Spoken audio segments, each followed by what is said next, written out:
Well, hello, everybody. And thank you for tuning into the Hood Talks podcast, y'all. I am super excited to be here on today. I am grateful to have the guests that we have and to get into this important topic. Y'all know, I think this topic is super important and ready to really talk about it. So, thank y'all for tuning in.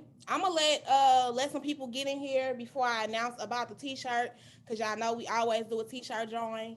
Before I do that though, I will start and let these guests, thank you guys for joining me, introduce themselves. Alan, I think you are on the main screen, so let me go ahead and let you introduce yourself first. Hey, what's going on? What's going on? What's going on? Some folks might have seen me on Kicking It for Calls with you and Kelly. Hey, everybody, I am Alan Perkins. What am I? I don't know. I'm not, I hate titles, but You I guess have you want to so say, many. You have so I many. know, right? But I like to call myself a community advocate. I'm a mentor in St. Louis City, and I love working with young people. I just recently launched my management, consultant and mentorship along with media company called AP Divine Music and Media. And what's great about this show is that this is like kind of my official time talking on my latest venture with AP Divine Music and Media on the media side. And that's a vlog on mental health called Random Thoughts with AP. So, hey, I'm so excited. Thank you so much for having me, Vanna. I'm so excited to have this conversation with these great men. Thank you for being here. I appreciate it, joining me on the Hood Talks podcast. Go ahead, Mr. Brian. Can you please introduce yourself? Sure. First off, thank you for having me. My name is Brian Antoine. I am originally from Boston, Massachusetts, but moved here in St. Louis and been here for 5 years. I'm one half of the Village Path, which is an organization that focuses on healing for Black men. And we'll talk about that a little bit more, but I'm glad to be here. Thank you for having me. I'm a master social worker. I actually got my master's degree in social work at St. Louis University. So yeah, that's me. And thank you for joining us. And yes, we will talk more about that also on today's show. And yes, I again appreciate you and your partner, Miss Jamar. Please introduce yourself. Hello, everybody. Good morning or good afternoon now, officially, if you're in the Midwest. I'm the other half of the Village Path. My name is Jamar Perry. I wear a few different hats. I'm also a social worker by trade, and like Brian, I'm also from the East Coast. I'm from Philadelphia, um, St. Louis transplant. Love the city. Been here for 5 years, and I'm looking forward to having this great conversation with these great folks this morning. So. All right. Again, thank you for also joining us. And Mr. Eddie, can you please introduce yourself to the people, please, sir? Thank you. Sure. Yes, my name is Eddie McCaskill, and I'm a therapist at the Fathers and Family Support Center. I've been licensed in the state of Missouri as a LCSW and a LPC since 1990. And I'm a member of the American Psychological Association, also a certified alcohol drug counselor. And I work, with men at the fathers really, at the Fathers and Family Support Center. And I've been doing that since 2011. I do a lot of other work also in the community. And I've recently completed a lot of research in regards to Black males and Black fathers. So that's it for right now. Well, again, thank you for also joining us. I appreciate you for stepping on this show and on this platform with your knowledge and all of your expertise. So y'all, this show is going to be a great show, and we're going to get into it in just one moment. I do want to plug that we always do a t-shirt giveaway for a live show. And so today, you must like us on Facebook, Instagram, YouTube, one of our platforms. Make sure you're following or liking us, and share this live, and then comment fathers in the comment here on this live right now. So if you want to get in on the Hood Talks podcast shirt, y'all, I got my special Black Fathers Matter edition on right now. If you want to get in on this shirt, a free t-shirt to win, you must, again, share the live, like us on one of our platforms, and comment fathers in the comment here on our live. So that's out the way. I hope we get some people to do that, but I am ready to get into this conversation. I don't know about y'all, but I'm super geeked. And I just want to start off and talk about Black men, mental health, and stereotypes, because I think that's important. And I think this is what's stopping a lot of Black men from having the conversation about mental health, is hearing these crazy stereotypes. Y'all know what I'm talking about? Yeah. Yes, It's for sure. so many stereotypes around Black men and mental health. And one that I always hear is, I don't need to talk to nobody. What I had to talk to somebody for? Oh, okay. Well, I think you do need to talk to somebody, because what okay, let's get into this. Not only the stereotypes, but how beneficial it could be for them to talk to somebody. Like stopping, just listening, getting someone to listening to them. I think that's one thing. A lot of Black men say they're talking, but they're not being heard, because you're probably not talking to the right person, right? I think for me, it's a combination of things. I think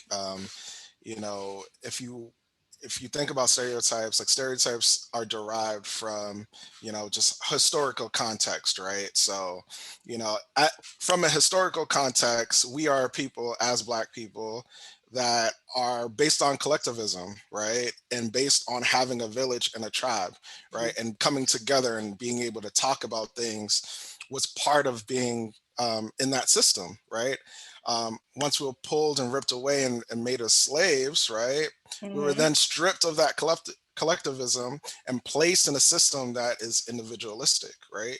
Mm-hmm. Now it's all about, can you hold your weight? Can you do for yourself, right?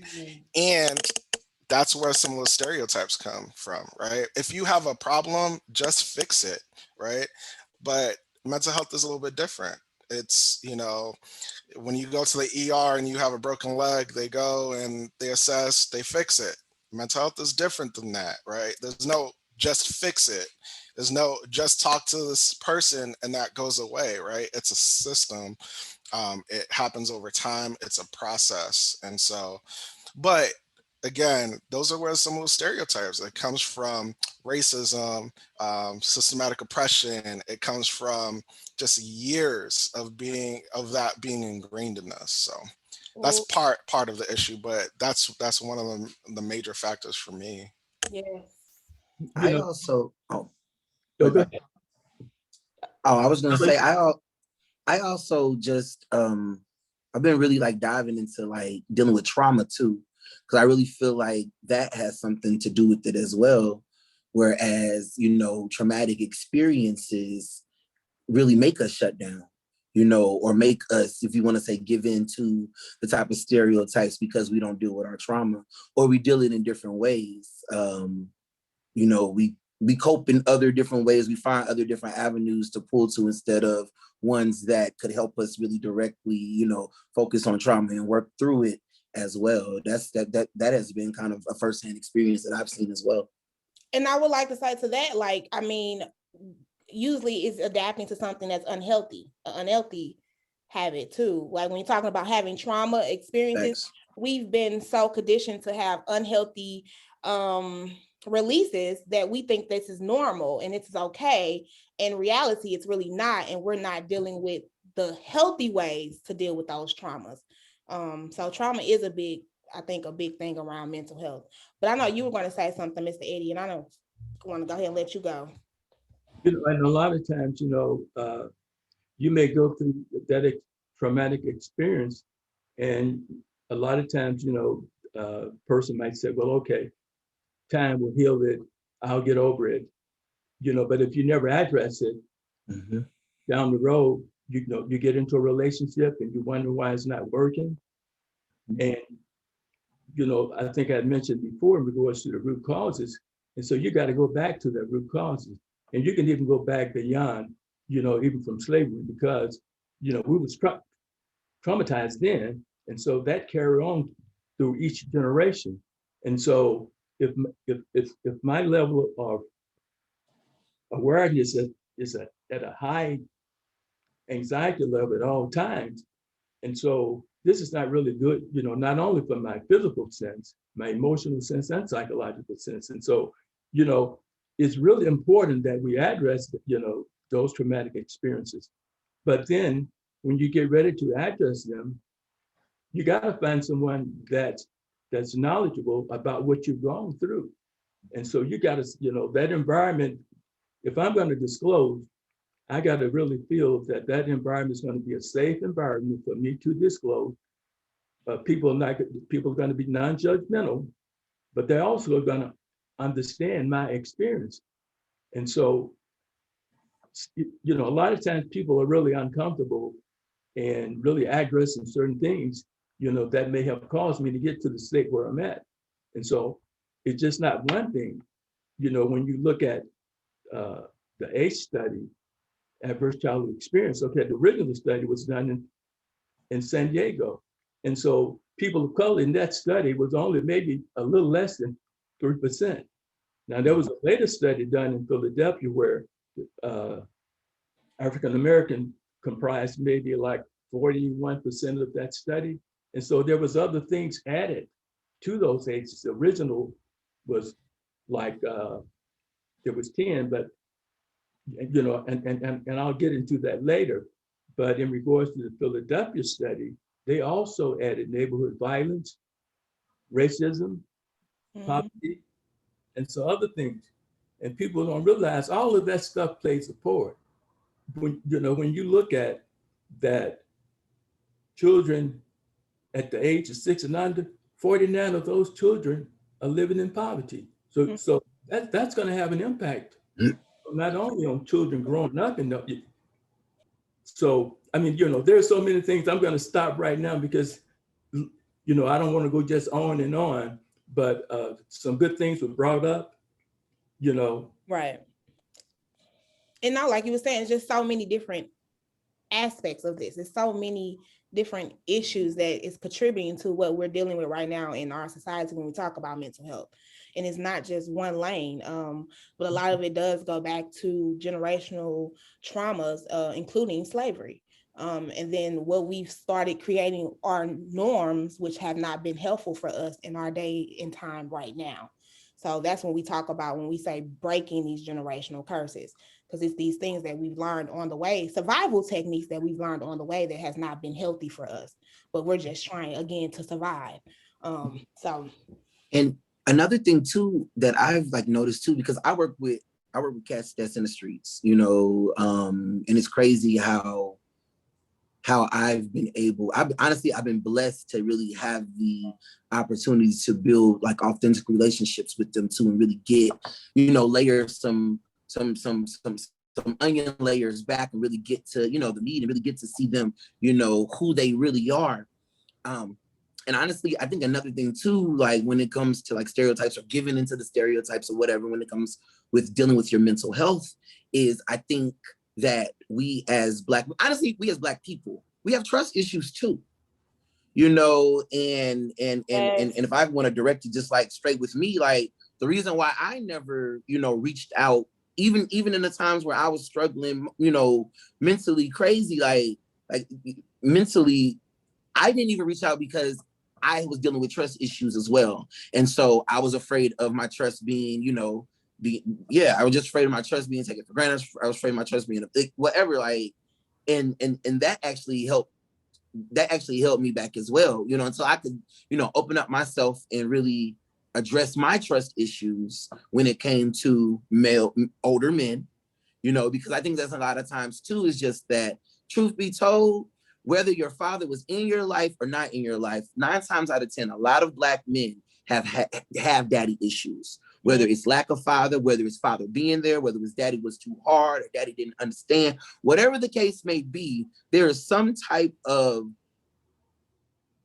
I've seen it constantly. I mean, I'm a first hand, I can attest to it, right. that, there's some type of thing when it comes to dealing with fathers. And I think that all has a part to play with it as well on my personal part. And that's one of the things that I see in working with the men at at the Fathers and Family Support Center, and that has an impact, you know, on the male because if I didn't have a relationship with my father, okay, and so now who am I going to look to for like an example? Now, okay, now I have children, and so I want to be a good father to those children, okay, but where's my example? And so a lot of times, the guys may come into the program and just like Alan, stated, they have those issues, but it takes you, it takes a while. You have to develop that relationship with them so they can open up and talk about that. I've seen guys come into the program and they will open up, because if you can develop that honest, open relationship with them, they will talk about what they're going through. Yeah, so I think that's a lot of people, honestly, but right, we're talking about black men here, so we're definitely gonna keep that on there. But so giving them spaces where they feel that they can trust the people that they're opening up to will help them open up more. So I take that as a gem. So if we're talking about people who's working in the field, this is what we need to do in order to help hopefully bring in more black men to be comfortable with talking about mental health and addressing their mental health.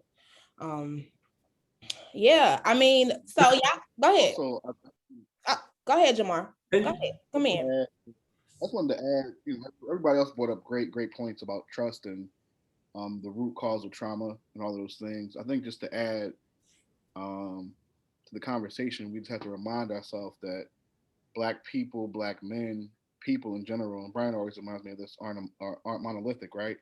Like there's people, like we have lots of different shades, lots of different thoughts, lots of different backgrounds, and we're a hodgepodge of people to, you might think everyone thinks one way politically, and then you got somebody who supports Trump who's black. You might think somebody's like, one way, then you got, we're layered people, and we Yeah. always have to remind ourselves of those layers, right? And not just assume, and paint, anybody with a broad brush. Um, there's people who I looked at and thought they were one way, and they were completely another way. Um, One of the things that we do specifically is we create spaces for Black men to be listened to. Basically, um, we have a healing and writing circle where mostly we sit around and listen to each other. We do more listening than talking, Hmm. um, and you'd be surprised when people are just listened to, Hmm. um, without any thought of me trying to fix your problems or fix your issues or fix your life. It's just listening to people with an open heart and open mind. Hmm. People don't always want solutions. Sometimes people Yes. just want to be heard. And I think that was how you started off how you started off the question. Um, Sometimes people don't always want advice. Advice sometimes is in poor taste, honestly. What someone told me a long time ago. And when they said that, I was like, I was really young when I heard that, and I didn't really comprehend it. But when you think about it, it is. And then you give somebody the wrong advice, they're blaming you. Oh, I should have took a left. You told me to take a right, and now I'm lost. Whatever Right. the case may be. And if you're not a trained clinician like Dr. Caskell, who's trained and been doing this for a little while now, you may not have the right the right Equipment advice or to give them. tools. Right. Right. You might not have the tools to give them to find that right path to dig themselves out of that hole that they need to. So everyone's been great with the points that they raised, but I just wanted to make sure that we recognize that we aren't a monolithic people at all. And that comes into play when we have our meetings, right? And people start bringing up some of the issues that they have. Yes, we have common themes, but then when we get to the core of things, everyone's got a different experience. And the point that Jamar made about our experiences potentially being different. Yeah, we're from the East Coast. We're transplants. We've been here for 5 years. However, I'm also a first gen Caribbean, individual. My family's from Haiti, right? That's a different experience, right? That's a complete, Right. and there's different layers of stigma, right? There's Yep. always levels, right? And when you get to the core of the issue, it's really about, like Dr. McCaskill said, and everybody's been saying, is building rapport, right? Can we build rapport, and can we model what it means to heal, right? Can we model those behaviors? And so that's what it's all about, and then we can start to heal, right? So And that's so important, that to model those behaviors, because a lot of times you don't have to really say anything. And one of the things that I do is I never tell a person what they need to do or what they should do, Mm. because that person knows what they need to do. Right. They just need some support, or maybe, like a second opinion. But a lot of times a person knows what they need to do. And they don't need me to hammer on them and say, well, okay, hey, let's get up and do it. They will do it, I mean, in time, when they have gone through experience of being angry, upset, things are not working out, pretty soon they're going to get tired of that.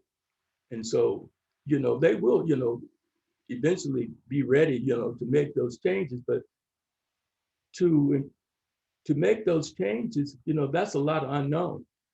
And so most people, they're not just going to jump into something unknown, because sometimes there's fear there. And so I'm asking you, okay, you right here in this space, you're comfortable, you know how to deal with the people, but I'm asking you to go over there to that unknown. Can you guarantee that to me? No, I can't guarantee that. And so, so we have to be aware of those things, and a lot of times we have to be patient, because uh,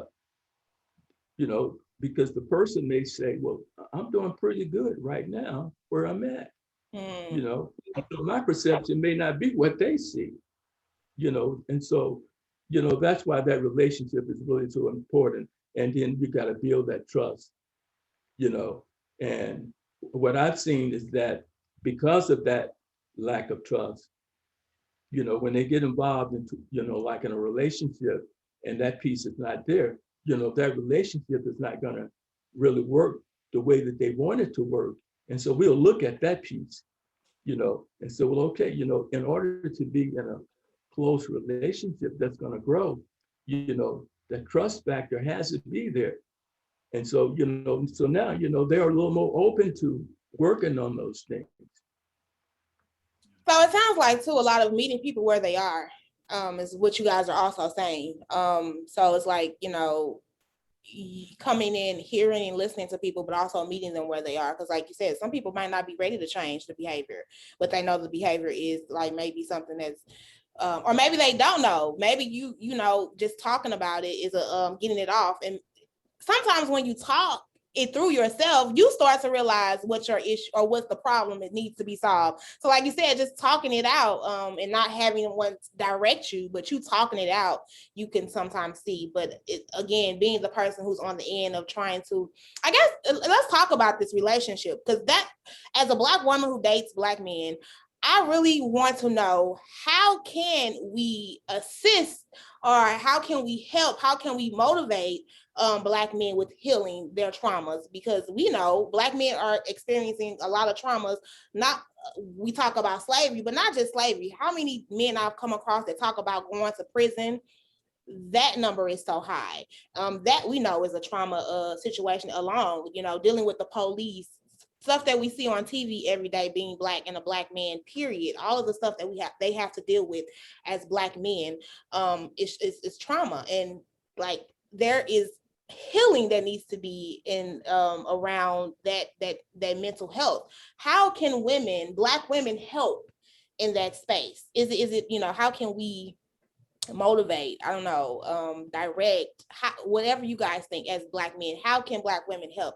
Because I know Black women want to save y'all. If we could, we'd be like, just go, geez, let's go talk to a therapist. And sometimes we might come off too strong, but we just want to help. How can we help as Black men? Come on, help me out. Help us out. That's a good question. I'll get the ball, bro. I'm sure these brothers have way more um, direct ways to help with that. But I just that's a great question. I don't have the answer to directly, but what I will say is that um, we offer a ton of service for Black men. That's what we do. And one of the main people who reach out to us are Black women. Really? Um, Not just for the, my partner needs this help, my boyfriend needs this help, my son, and half the time we don't hear from those folks. Because they not ready, huh? Right. I mean, it's it's the contemplative state. If you're in a social work, there's different stages of wanting help. Um, so there's the stage you are thinking about getting the help, but you might not actually go through and get the help. Mm. Um, and then eventually you'll get to the stage of you wanting to get the help.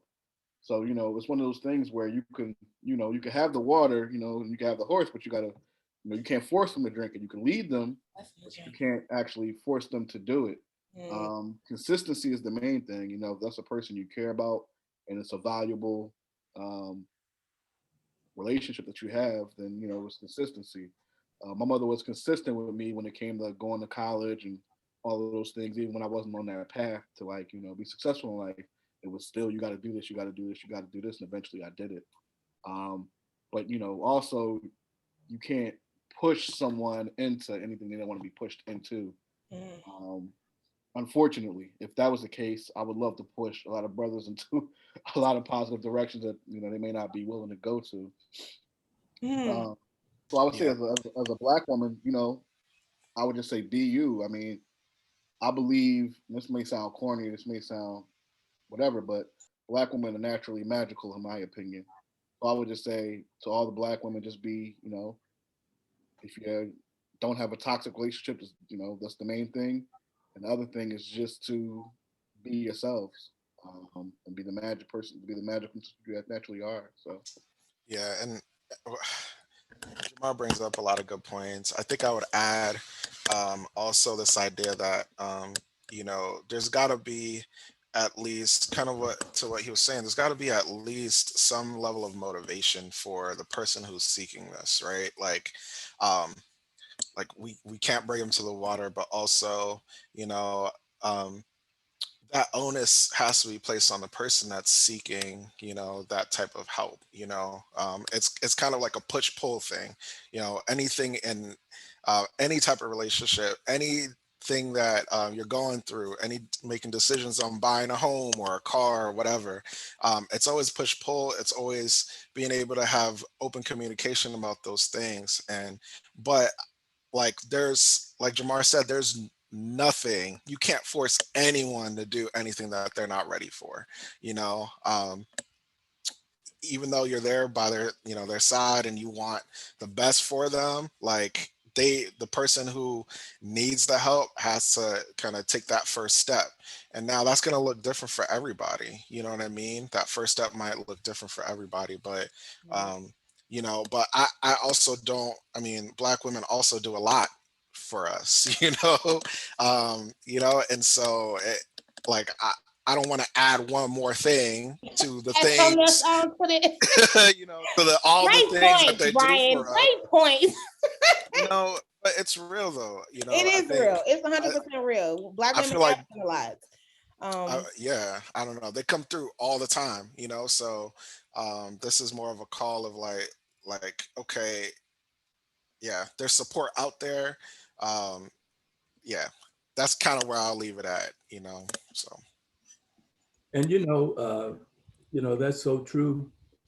I had a young lady to call me, and she wanted her husband to have counseling, and so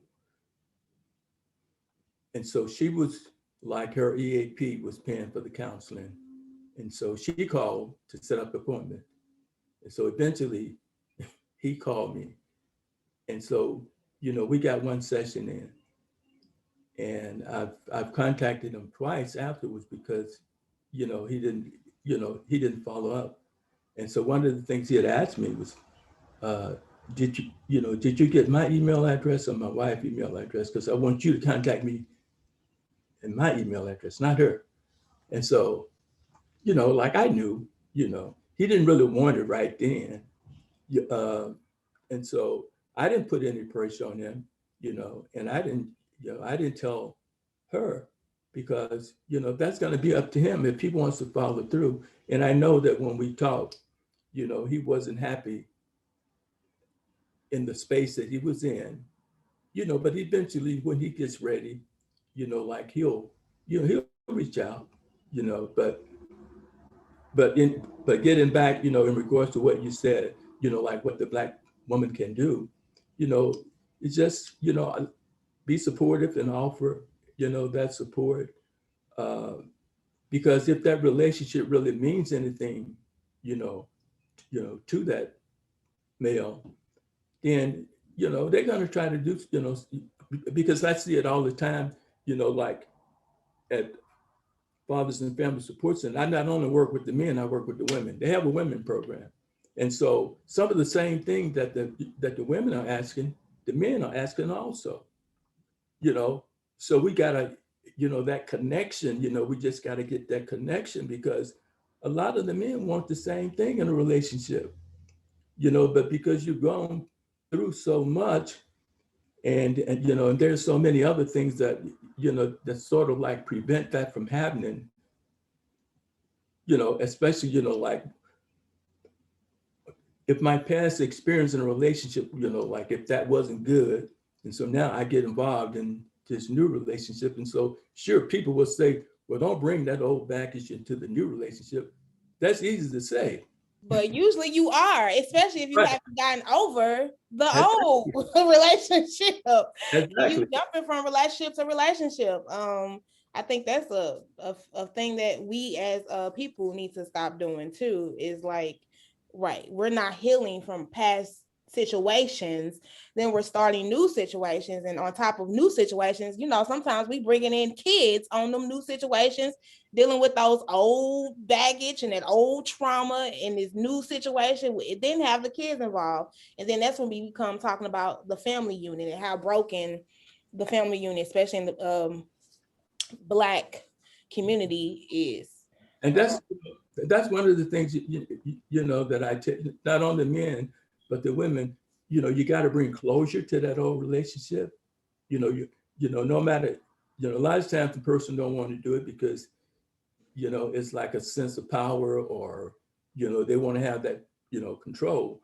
But if you want to move on, then you have to bring closure to that to that past relationship. Now I'm talking about the relationship, not the children, because if you had children in there, so you're going to have contact and and you're going to have a relationship as parents. But a lot of times, the person is still, they have feelings about the person in the old relationship. And so, Right. they want the contact because they want, well, I got to see my kids.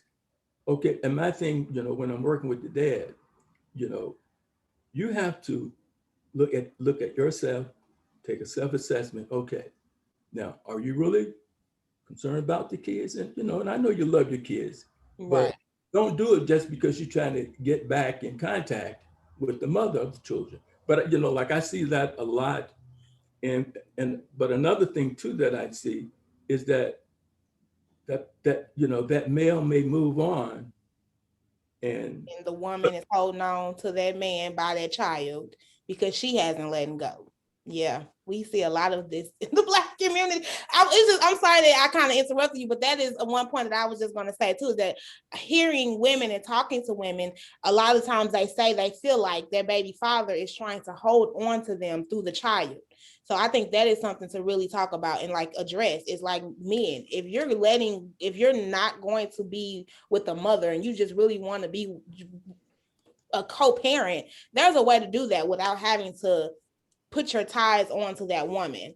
And then women, we need to learn, like, if we're not over the men, we can't use the baby as a prong, or so I think that's a deep wounded situation. One of those um safety nets that we've kind of created in our community. But go ahead, Alan, I see you. Oh no, I mean, all great points. That's the reason why, like, I'm so big on, like, really trying to advocate for mental health. Like one of the different things that we did when I used to work down the job center and I ran a youth build program, one of the biggest things that we did, we would bring in some health professionals in to help deal with trauma and things like that, because I worked with, baby mamas, baby daddies, homeless. As I said, somebody was homeless at a time, whatever and whatnot. I mean, we call it barriers. I work with young people with tons of different barriers. And what you saw a lot was it's kind of the same story, different hood, different household. And a lot of times you would see that, and I'm just speaking on personal experience. This is locally in St. Louis, like, and where these things that, that you would wish to get, or that you would wish to get, or whatever, like you're just seeing it manifested just in, like you said, in hopping from relationship to relationship.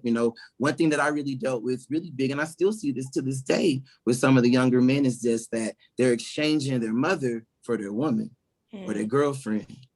And like I remember I had to have a conversation with a little bro, when he was talking about moving out. This was a couple of years ago, and he was graduating from high school, talking about moving out.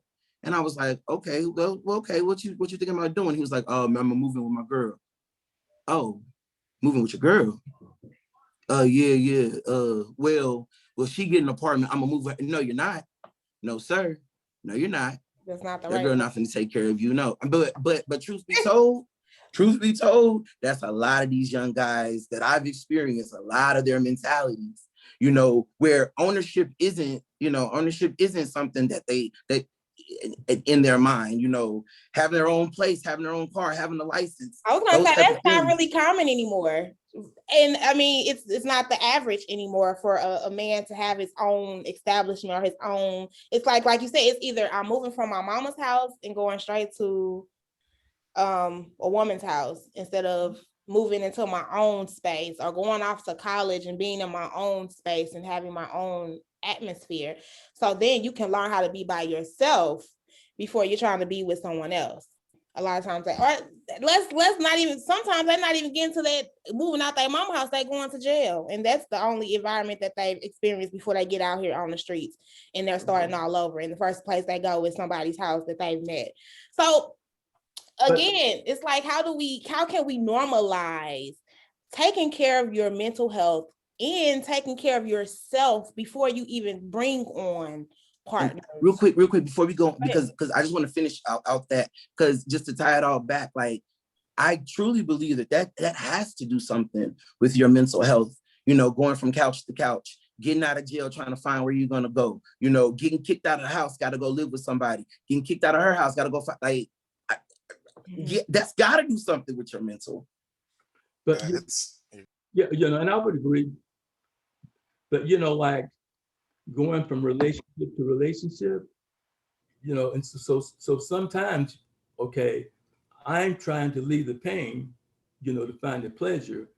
And what I'm saying, okay, it's not always alcohol and drugs. No. That I'm going to find my pleasure in alcohol and drugs. Sometimes it's a new relationship. And so, but when I find out that the new relationship is not the answer, okay, I may have ended up with another child. And so now, I'm moving on. And so until you really address that root problem, that's when you begin to impact, that behavior. And so, right, a lot of times, like, uh, and I'll give you an example. There was a young man, he was 31 years old. He had 19 children. And so when I saw that, Wow. okay, I didn't, I knew something, but I just wanted to talk with him, because for me, that's a learning experience, because I wanted to know what his experience was. And so he told me that at the age of 11, that his mom was having trouble with him. And so she sent him back east to live with the dad. And so when he got back east with the dad never really spent any time with him. And so he ended up having sex with the dad's girlfriend for about 3 years. Wow. So the father ended up sending him back here to the St. Louis area. And so, and I think this had been mentioned before, trying to find love, trying to find love. And so he's trying to escape that pain. And he feels that, having sex with women was his way to escape, to escape what he had gone through, because that wasn't the only traumatic experience that he had gone through. There was other things that he had gone through. And Mm. so when we talked, he said, this is the first time I ever sit down and told anybody about what I've gone through, and he started crying. That was the first time he ever dealt with The what trauma. he has gone through, and so that's why it's so important, not that you have to dwell on something that happened in the past. You just address it and move on through it, because when a person becomes emotionally stuck, then they stop growing, Mm. and so you want that person to continue to grow. And so that's why, you need to address those things so they can move on. That was a good point. Being emotionally stuck and not growing. Write that down. I need to write that down. That is a That was good, great, Doc. that is a gem because I think that's a lot of what's going on with right now is that a lot of them are emotionally stuck. They're stuck in their past. They're stuck in their traumas. And I think you said something about this earlier about things that happen in childhood. Things like poverty. Some of these men are, young boys are in gangs or around gang or seeing other members of their family getting shot at or shot and losing friends and family members. And then on top of sexual traumas that men don't want to talk about, that's a big thing too. A lot of men are being sexually abused as children, or even as adults, and they're not wanting to talk about that. And so all of these things that they just hold in and they're stuck in it, but they're just going on living life and they're not even getting anything out. And Yeah, there's a concept for this. So I know we talked about adverse childhood experiences, yeah. and traumatic experiences. Dr. McCaskill was bringing that up, but then also, there's this concept in even substance abuse or substance use, called arrested development, right? So it's this idea that you literally, get stuck in your development. You know what I mean? And it could be due to all of these external factors, right? You're never able to really grow because of the poverty, because of what's going around. In your life. So I just wanted to add that to this discussion, right? Like, we have a lot of arrested development, and I would also say that just reminding ourselves that you know there's kind of two sides to this coin, right? There's two sides. So you know we at the top of the podcast we talked about just this historical um context that we live in, and how our suffering has been multi-generational. We have post-traumatic stress disorder is a disorder, but then Mm-hmm. Joy DeGroy Leary, Dr. Joy DeGroy Leary, coined the term post-traumatic slave syndrome, right? Yeah. So it's this idea of multi-generational suffering, right? Learned behavior across the generations, right? And how racism didn't just stop after slavery; it continued on, and all those patterns and all that suffering continued on through Jim Crow and to this era today, right? So it's just this cumulative effects of just all of this suffering, right? But then we get into a chicken and egg where it's like, is it the systemic oppression, or do our men have this intrinsic motivation to do better, right? Mm-hmm. Um, they they play hand in hand, right? If you're in poverty, right? If you're already in poverty, it's only going to get harder for you because cost of living is higher and we don't get paid enough, right? So Right. people are going to suffer, you Mm-hmm. know? And so I think what we have to remind ourselves is, yeah, we engage in these behaviors that are unhealthy, right? And I think it's a product of our environment, it's not one person, it's not men or women doing this to each other. It's like the cloud of oppression, right? That kind of fuels and creates like these issues, right? For all people, right? All people, all genders, sexual orientation. But then I would add what we need to do better, because like now I have access and resources, right? Like I'm not a mental health clinician, right? But I do therapeutic work. So I need to do my hardest, right, to open that door and have people feel comfortable in these spaces, right? And say like, welcome, like you can come here for free, right? And this is how we're going to do it. And we're not going to have you sign up for something that, you're not into, right? What we needed to do as a society is open those doors of access, right? And eliminate barriers and say, it is okay to seek help, right? It is okay to build a network of people that will care for you. Because that's really what it's about, right? Like, it's about, I think of the mind and body connection, right? And there's four main things to the mind and body connection, and that's eating right, exercising, having a community, right? And getting your mind working, right? Reading books, educating yourself, right? If you have those four things, right, that's a healthy lifestyle, right? How can we have a healthy lifestyle, right? And incorporate those four things, right? And so yeah, that's it's a lot. It's just so many things, but I don't want to get locked into just like this chicken and egg, like where's the source of pain, because everyone is suffering right now. Everyone is, But I do wonder, how do we get the hood, like for real, like how do we get the hood to really buy into this?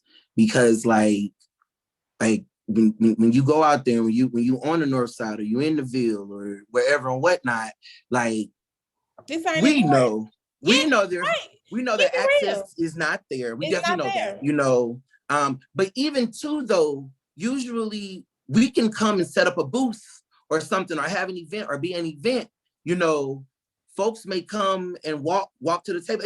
Man, we used to be pushing jobs, yo. We used to hustle jobs when I worked at Slate.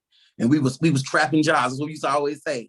And we would set up booths and we would set up events, and we would be in the hood, if you want to say, giving opportunities, telling people about programs, about funding, all this and all that. We would get a couple of people will stop by, but usually there would be excuses, Mm-hmm. they wouldn't be ready, or they'll say, I I don't got need, somebody that could use this. I'm gonna take this to somebody. You know, I mean, or even just I don't even, man, I ain't got time for that. I hear that a lot. I ain't got time for that. I don't have time for that. And I get what y'all saying, like meeting people where they are, but we know that this will be really beneficial for our people.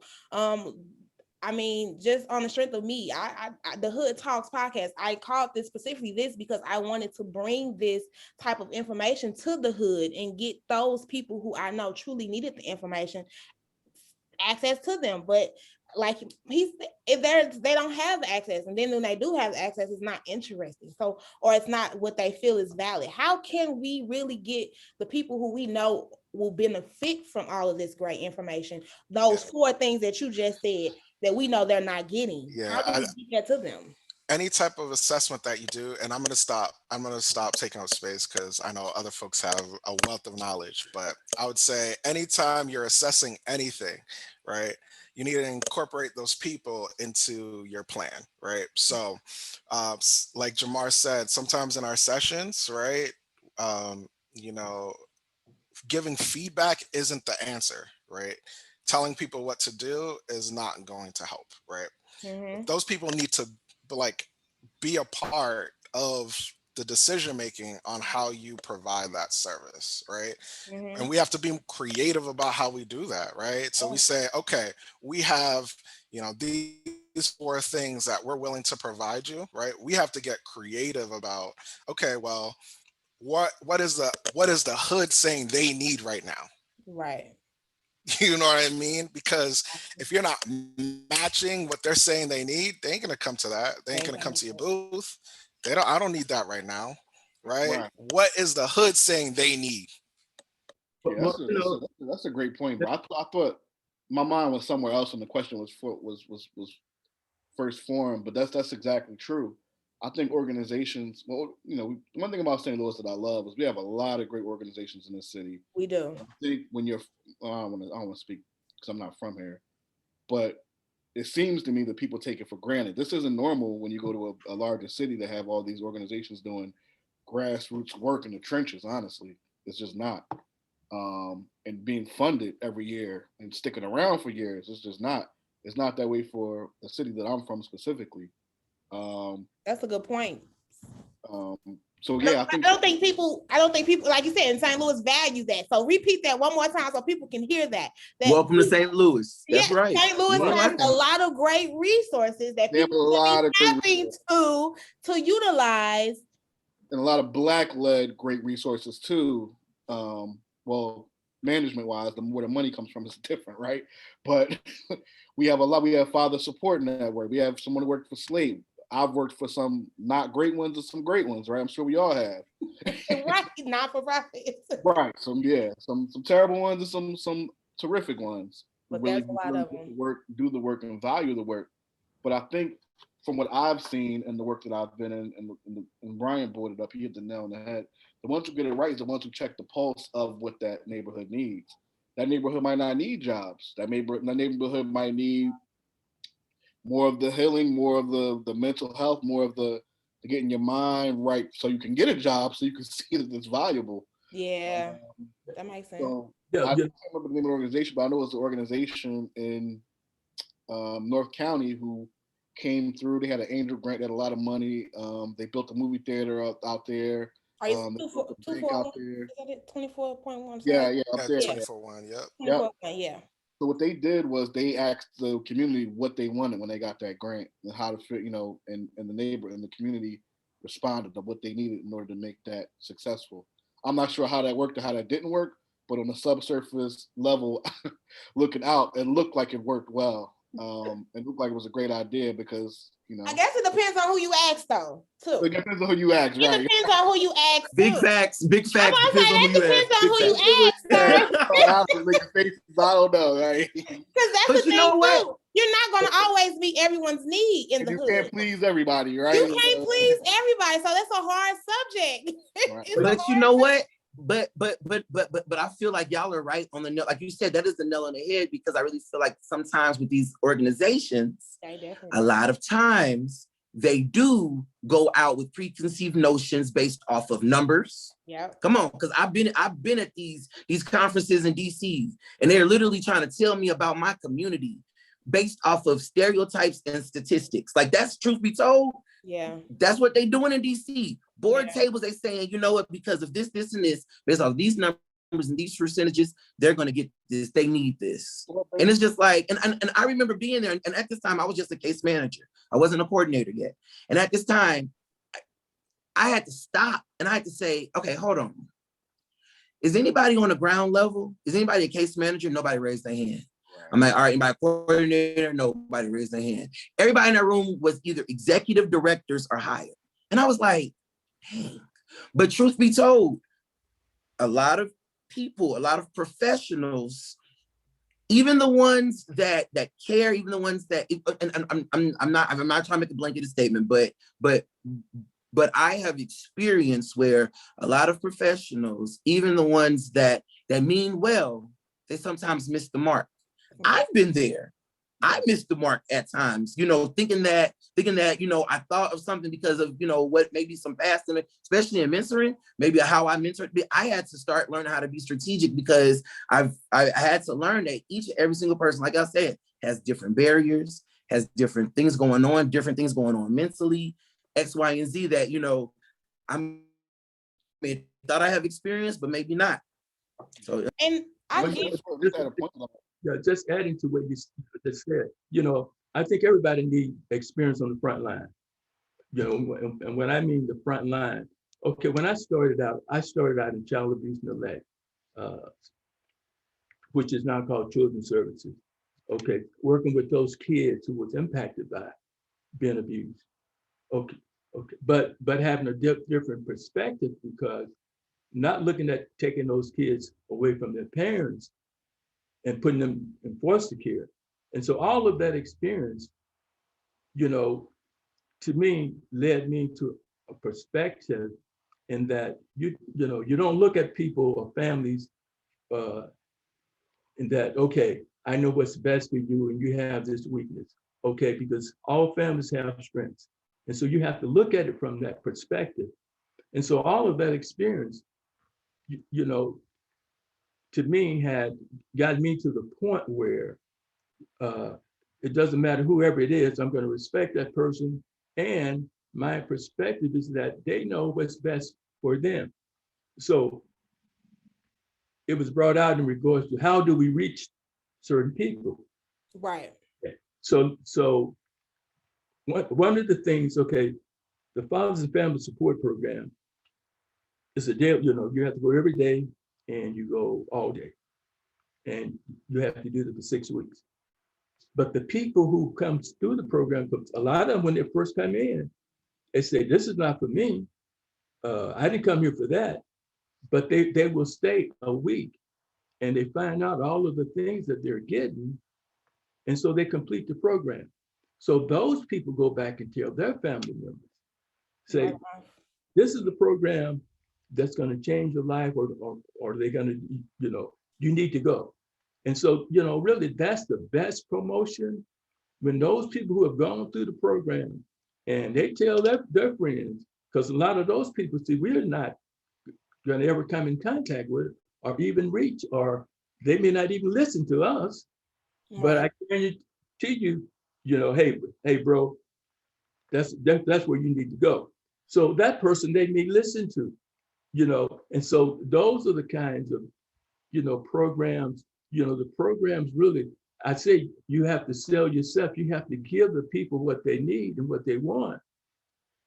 And then those people will advertise your program, you know. Hmm. And that's how we get a lot of the guys, you know, where you say, well, hey, those guys will never come to that, you know, but they will listen to that cousin, that brother, that mother, that, that sister, because a lot of times we will get that mom calling, look, my son needs to be in your program.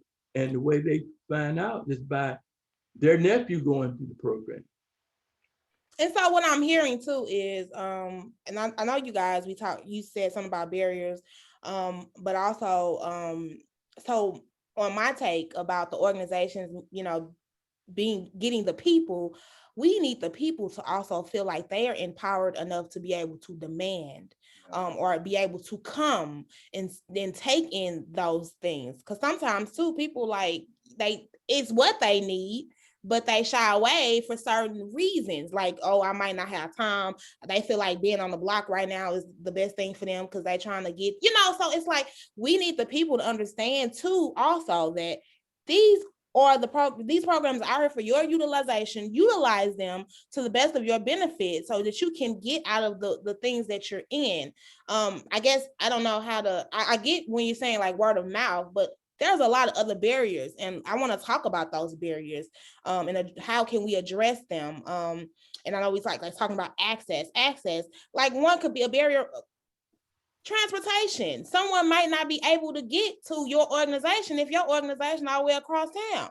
He got to hop on 3 or 4 buses to get to your organization, and the time and all of that it takes, the money it needs to all of that. Like that could be a barrier for someone to get to an organization they need. So how can we talk about the barriers and then address them also?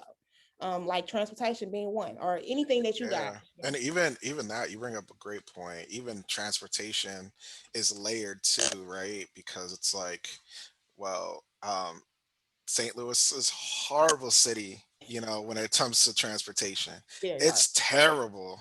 I'm gonna say that again. It is Say it again. awful because I mean, I'm from Boston, Jamar's from Philly. We know what transportation systems look like, you know what I mean? And even in Boston, the transportation could be better. It's not like New York, but that's a huge barrier, right? And I think one of the best things that happened for us is a lot of what we do is virtual, Mhm. currently.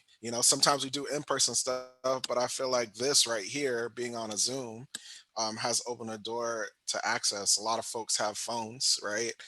They can hop on a Zoom with their phone. So right there, it's it's low effort, and people can just access that way. But I think, um, yeah, transfer. It's tricky. Transportation Yeah, is. so it's a lot like how do we really when we're talking about access and we're talking about really getting the people to the programs or even like around mental health, getting them access to therapists, getting them because not only is transportation a barrier, we're talking about the cost alone for therapy.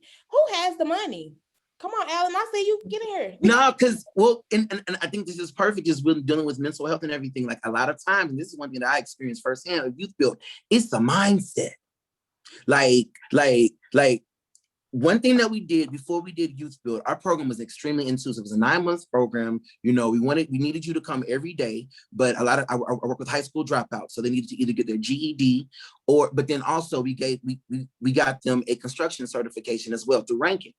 And so, but that takes especially if you're a street dude and you're used to hustling, you're used to waking up at 1 o'clock p.m. Quick You fix. know, you used to quick money. Like what? You don't have the thought process to sit and wait it out But it's And even, so we yeah. had to so Youth Build developed a program called Mental Toughness. Basically, it was a 2-week kind of program just dealing with tons of team building exercises. Because here's another thing too, is just that I used to work, my program also worked with people from different hoods. And so I remember the first class that came in, I literally had a student that was from one hood that was beefing with another student from another hood. And so we had to realize and come, okay, no more, it ain't no colors in here. And the only color that matters is youth build colors, blue and white. But we had to start with the mind. And that's what mental toughness was about. Because if we couldn't get to that mind, can't even I get the couldn't get them to mind. come to work. Can't I line couldn't up get them to the come for 6 hours a day. That's a good point. That's a great point. So, I mean, Al, go ahead. did you know Miss Adams? Olivia. There was, okay, I think she was over at North Oaks at the youth build office there. She worked with. Okay, no, we were at Slate in downtown. Okay. Yes, sir. But no, I'm very familiar. I'm very familiar with that program. They've been around for over 20 years. We were a new program. We've only been around for around like 6 years. Okay, the reason I asked because like I did some contractual work for them, Yes, like sir. maybe about 4 or 5 years, and working on that, what you just talked about. That Yes, sir. mindset. Yeah. The tough mindset or building. So I think that's a great point. Because I think and I guess this is why we're talking about Black men and healing. Because they're growing up in this environment where that's the norm. And they don't know. I think a lot of don't know anything outside of the norm of what they see every day to day. So how do you break through that in order to get them to see to see how healing and mental health is important? So then when you finally get them to see it, it's the accessibility to it. The barriers that prevent them to get to it. It's so many layers that you peel back one layer, you have another layer to deal with. So we're literally peeling back so many different levels and layers of this that by the time we get to the core, they probably. And usually that first layer, and Vanna, sometimes like one thing that I've experienced is that first layer has been in. I have experienced working with these young folks, and so if y'all don't get it, I love working with young people. Like that is my mission, that's my passion. I love it. Like, and I wish I could multiply myself 10 times. But one of the things that I've experienced in working with these young people, and I love working with at-risk youth as well. One thing that I've learned though, especially when I'm getting them at 18, that first layer is so hard to pull back, and it takes a lot of time, and I had to personally like not try to rush it, and not try to force him to open up, and not try to, try to force my love upon him, because it's just like, then they're gonna I had to realize that, hey, this is something new.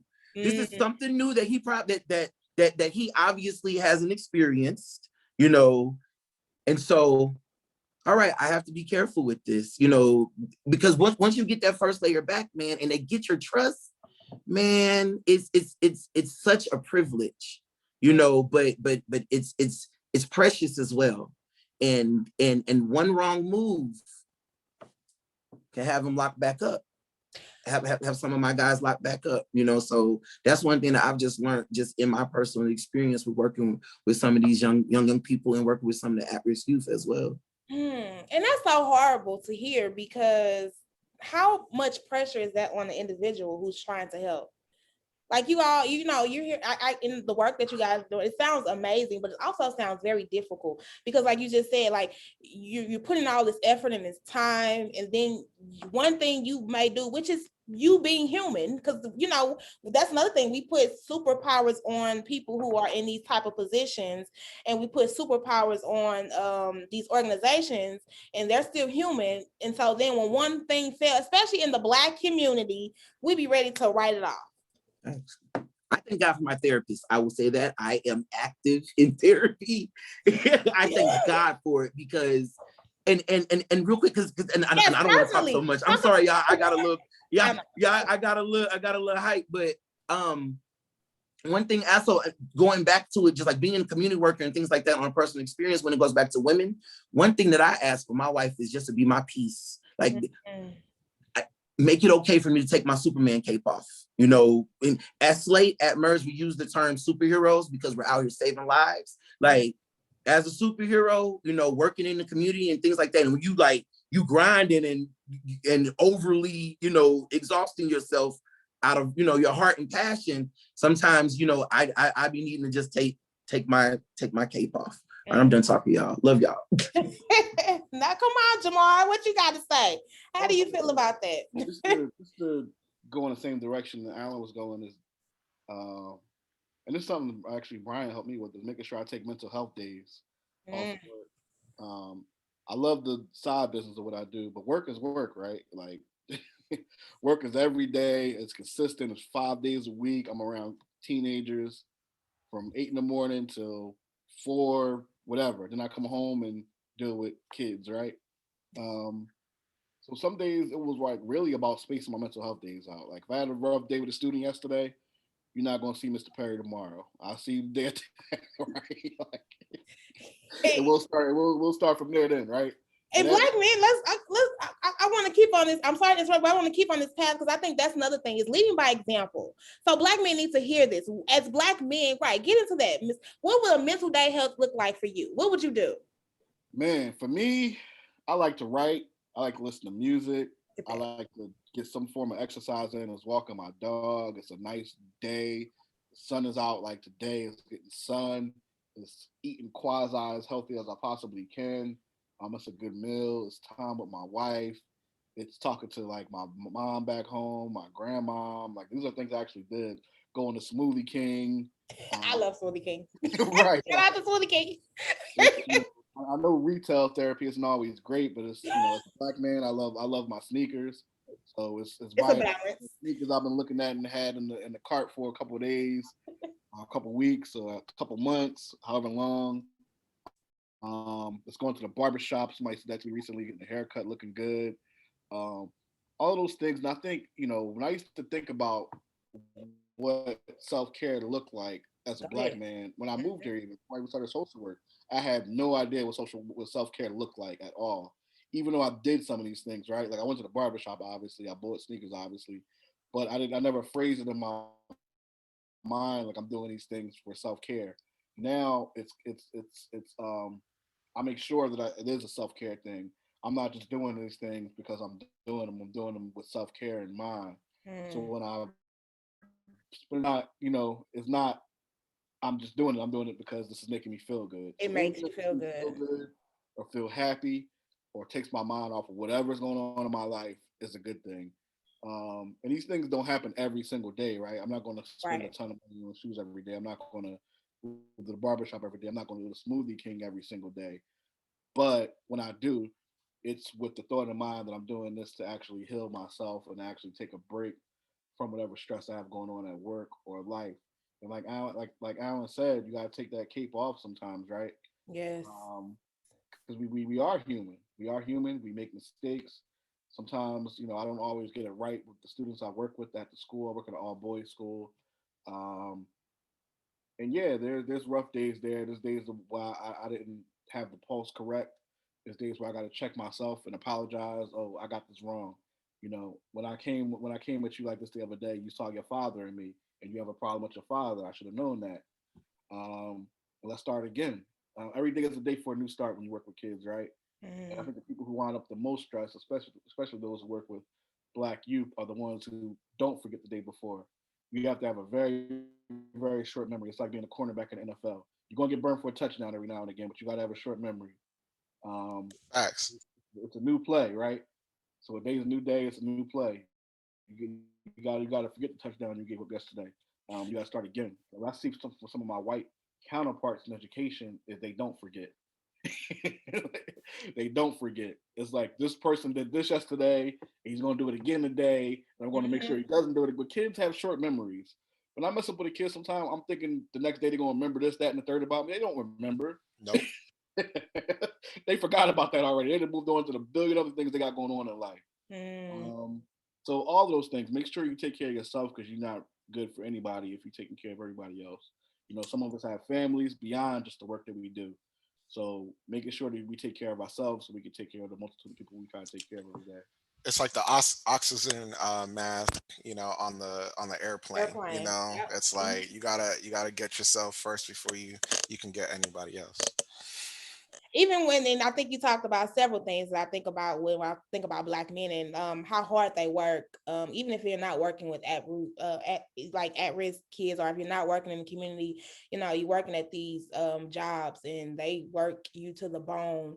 Then like going home and dealing with family, dealing with children. I wanted to kind of touch on fatherhood before and after that aspect of mental health. So I will be coming to you, Mr. Eddie, in a minute. Just give me a sec. But so just normalize that men, I know women are shouting self-care to the day. Black women ain't that took that self-care and ran with it, baby. But I really want to shed light to the men that it's also important for you all to do something for yourselves, because your family needs you.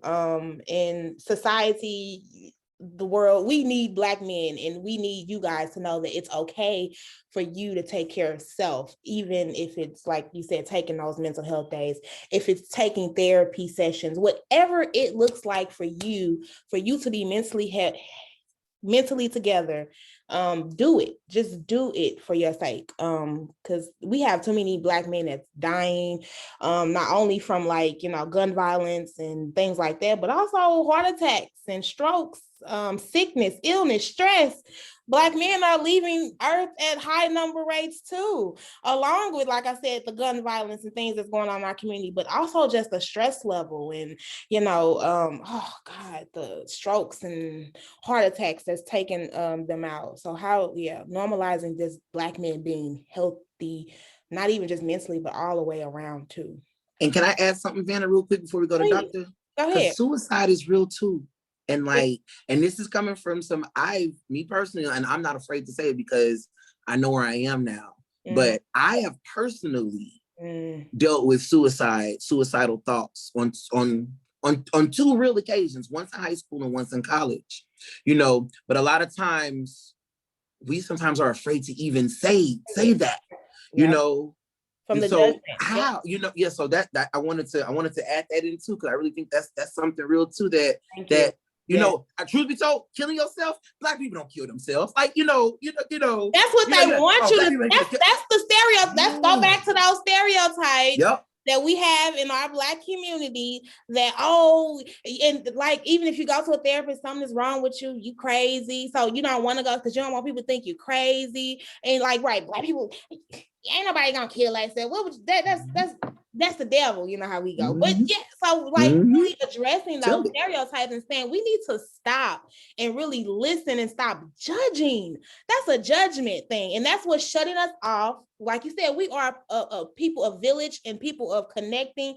And when we're hurting and we hear that our village is attacking us for it, we're not going to talk about it.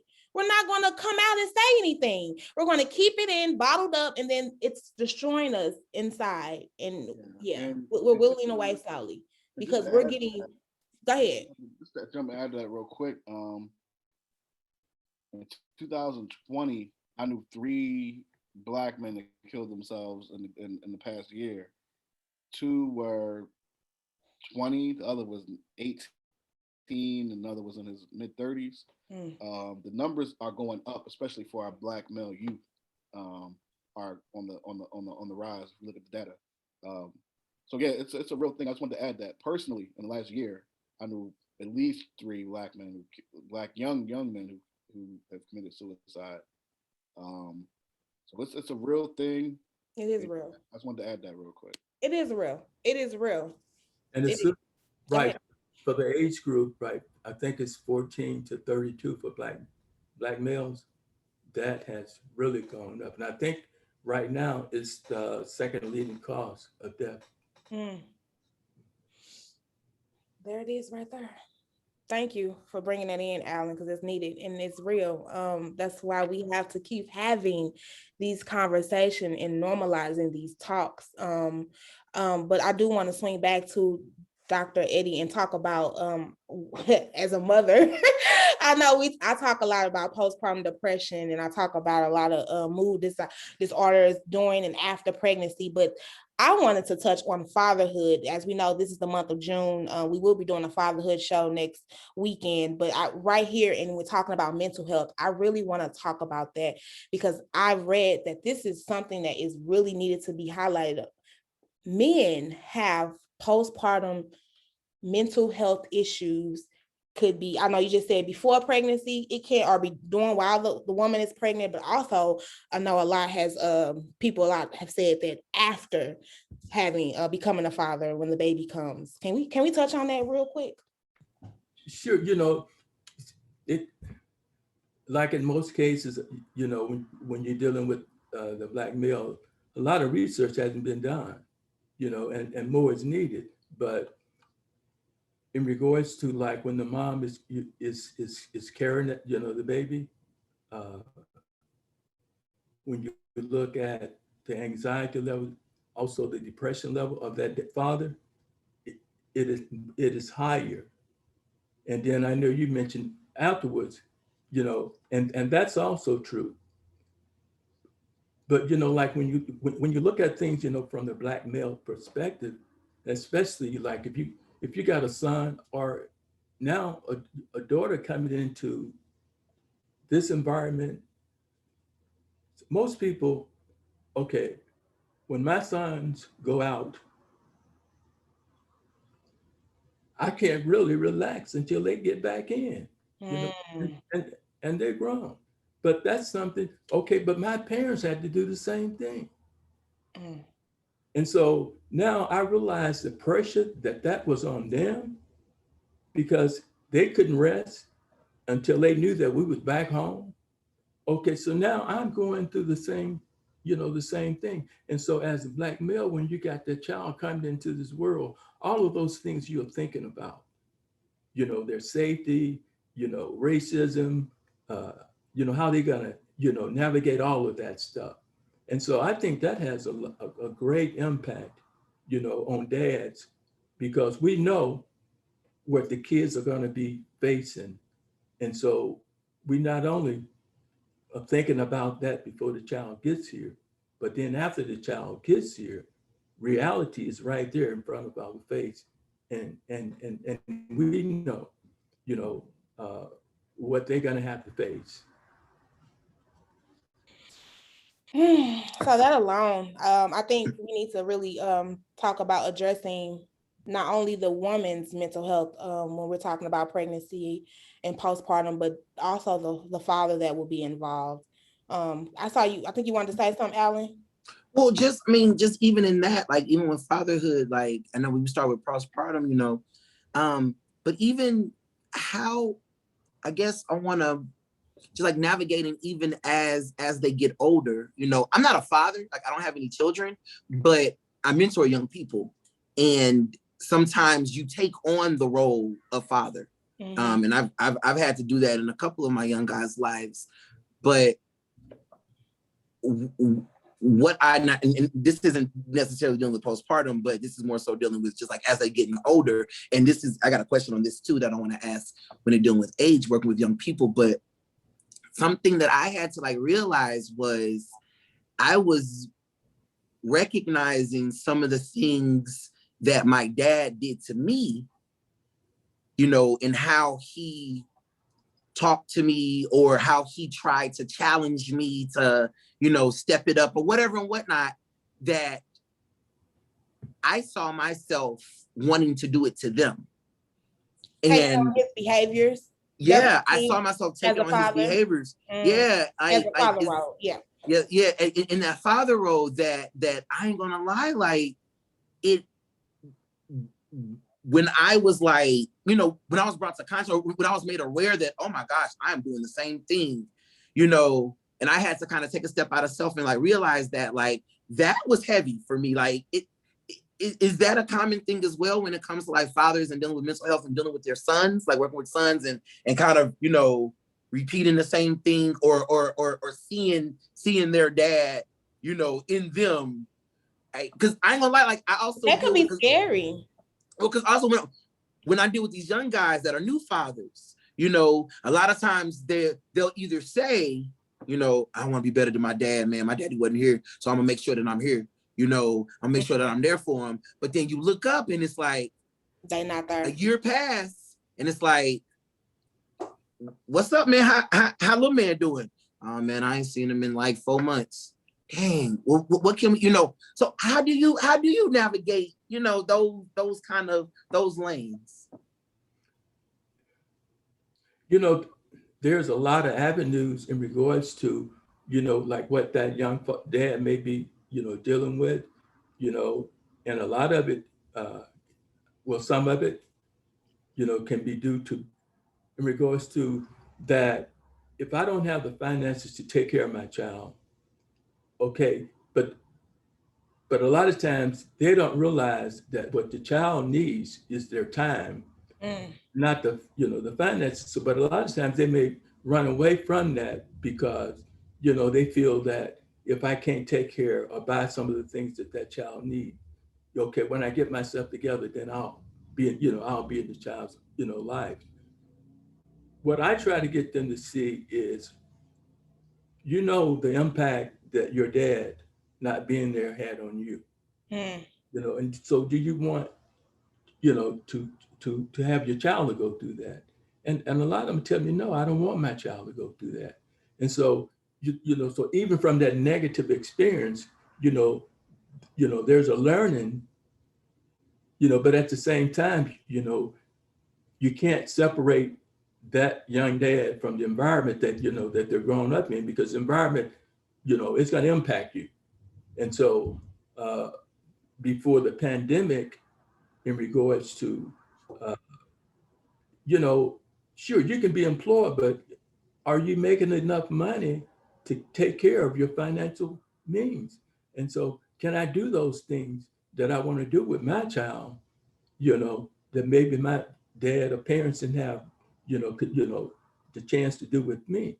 And so that, you know, and then not on top of that, uh, looking at all of the traumatic things that goes on in the neighborhood, it's just not the person who was the victim, but you know, when you look at the news, there's other young people who was there on the scene, and so look what they went through.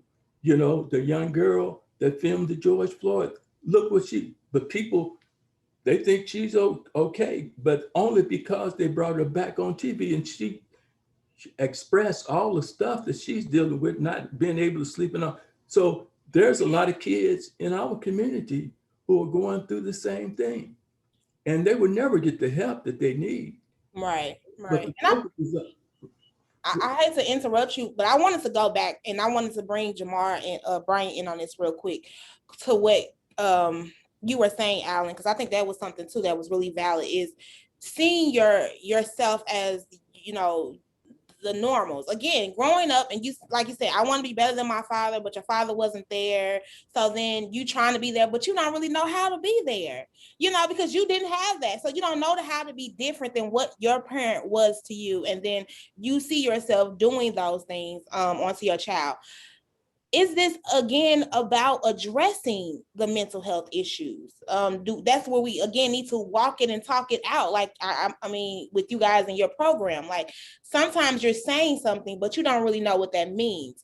Like literally. So I like the doctor. He said like having a conversation about, okay, how did this make you feel when your father wasn't there?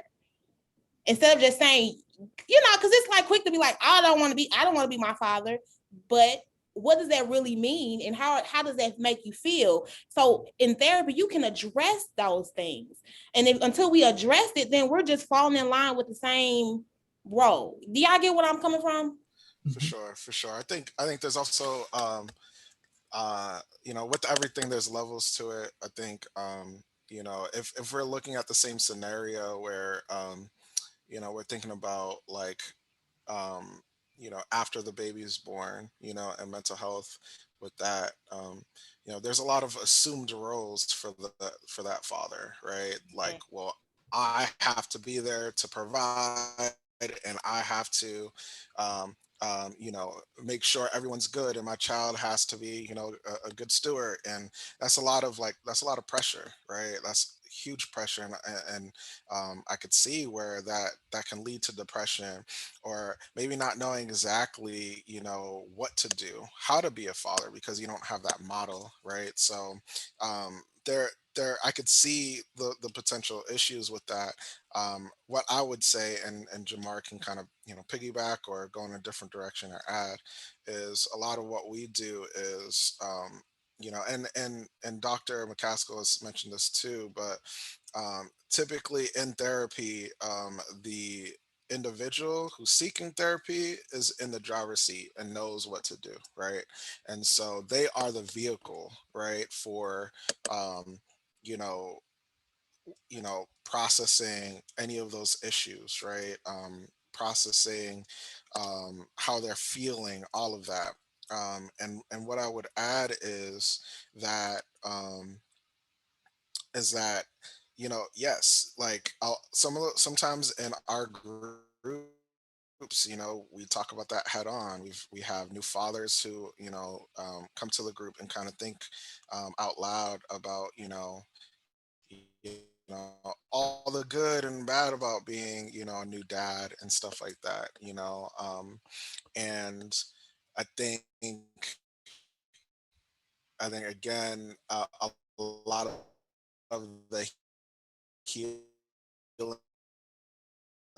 that comes that's half the battle, is being able to speak into a void, speak into the fire, right?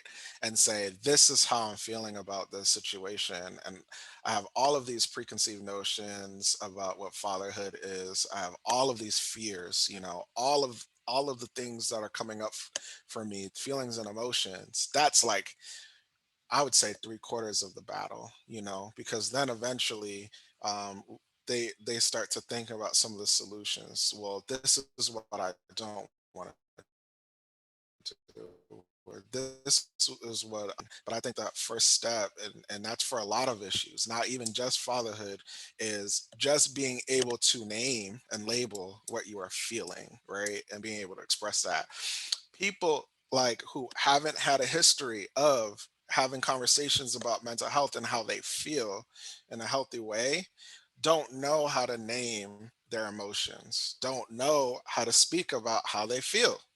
They just don't know. That's never been modeled to them. Because usually when people are feeling a certain way, they suppress it, right? Because people are like, oh, you good. You know what I mean? Someone just died in your family. Like, we just got to be strong and hold on, right?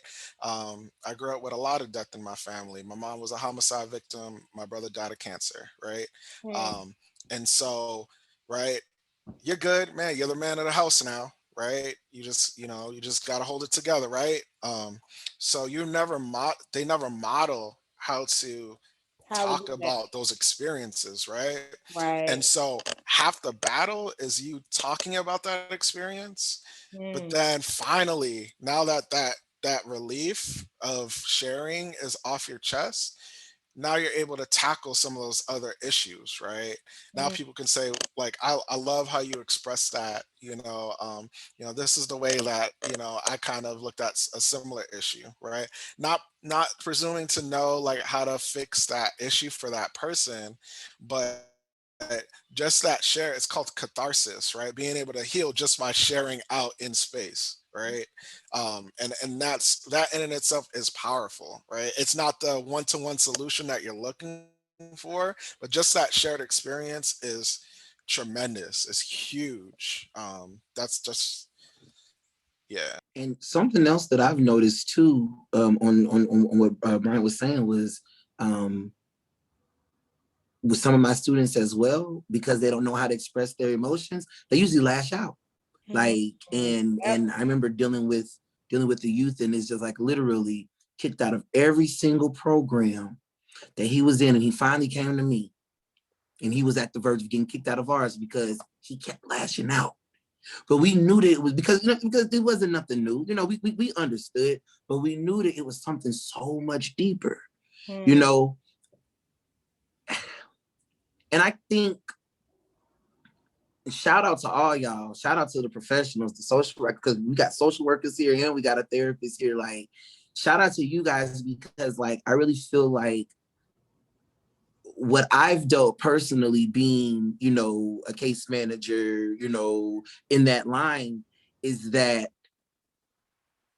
we also, not only do we take on their barriers, not only do we try to, help and work them through their barriers, is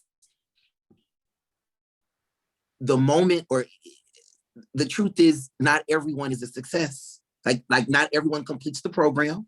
Not right. everyone gets the help. And, in my line of work, jail or death, sadly, is a real reality. Hmm. And I found myself on the tail end of blaming myself because I wish I could have did more. Hmm. I tried to do this. I gave him the BHR cards. I talked with him. I told him to reach out to somebody. I tried to see if we can figure out some insurance and get some therapy, for low cost. I reached out. But sometimes your hands are tied. That's how many things that you can do as a provider, when you have limited access and resources too.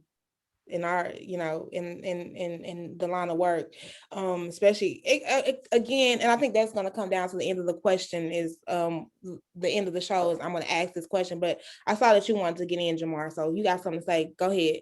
Oh, I was just gonna track back to what Brian was saying about fatherhood, and just from a historic perspective, you have to think like, at one point, black men were literally removed from the home. If you look back on like I don't know if anyone's seen the movie Claudette from back in Yep. the way back in the Yep. 60s, Mm-hmm. where he had to hide in the home. I grew up in the 80s and 90s where, in my neighborhood, it was a surprise if people had a man in the house, in my neighborhood. I do think that we've come a long way since then, where I do see black fathers more active.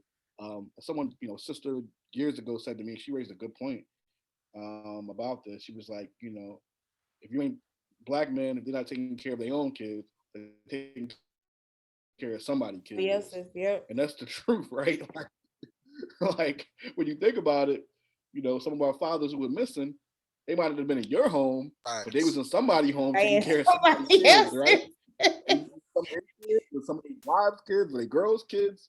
Um, so I think and I think a lot of times we're talking about is poverty. Mm, We might, and then we got to think we might work with a certain level of person who might be poverty stricken in the areas that we work in, right? But that, also that's not really the full level of black folks. nope, Um, it's not. and we have to remind ourselves of that. That a lot of what we're talking about is poverty. it may be these other things that is maxed in. It may be fatherhood, it may be jobs, it may be mental health, it may be seeking out of services, it may be a lot of things.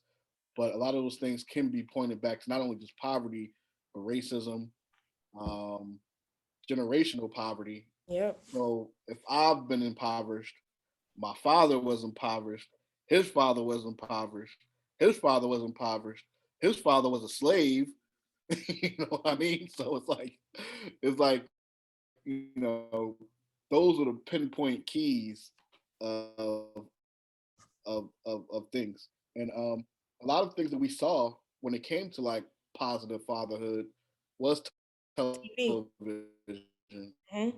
Especially, it might have been going by Dr. Heathcliff Huxtable or Julius from Everybody Hates Chris, or those might have been your father role models to model if you didn't have one in the home.